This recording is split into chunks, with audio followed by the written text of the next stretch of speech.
রামায়ণে উল্লেখ রয়েছে মা সীতা 14 বছর ভগবান শ্রীরামের সাথে বনবাসে কাটিয়েছিলেন। বনবাসকালে এমন অনেক দৈব ঘটনা ঘটে যা বাল্মীকি রামায়ণে বর্ণিত রয়েছে।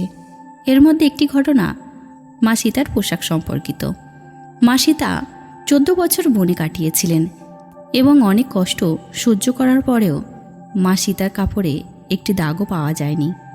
বনবাসের পুরো সময়কালে তার কাপড় কখনো ময়লা হয়নি। এর পেছনের আসল রহস্যটা কি? তাহলে আসুন জেনে নেওয়া যাক। নমস্কার, ফাল্গুন সকাতে আপনাদের সকলকে আরও একবার স্বাগত জানাই। ভগবান শ্রীরাম যখন তিনি বনবাসে যান তখন মা সীতা ও ভাই লক্ষ্মণের সাথে আশীর্বাদ নিতে প্রথমে ঋষি অত্রির আশ্রমে পৌঁছেছিলেন। তারপর সেখানে দেখা হয় অত্রি ঋষির স্ত্রী মা অনুসূয়ার সাথে।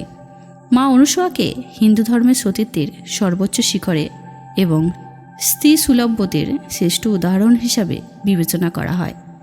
মা অনুসূয়া শুধু শ্রীরাম এবং লক্ষ্মণকে স্বাগত জানাননি, তিনি মা সীতাকেও কন্যার মতো খুব ভালোবাসতেন এবং স্ত্রীর দায়িত্ব পালনের সঠিক পথও দেখিয়েছিলেন। এছাড়া মা অনুসূয়া মা সীতাকে একটি শাড়ি উপহার দিয়েছিলেন।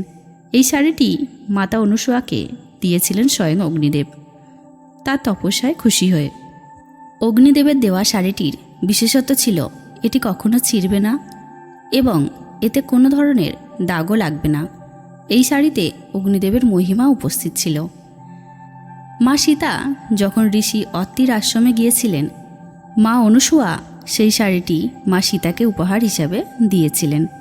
মা সীতা তার পুরো বনবাসে একই শাড়ি পরেছিলেন, তাই মা সীতার কাপড় কখনো ময়লা হয়নি।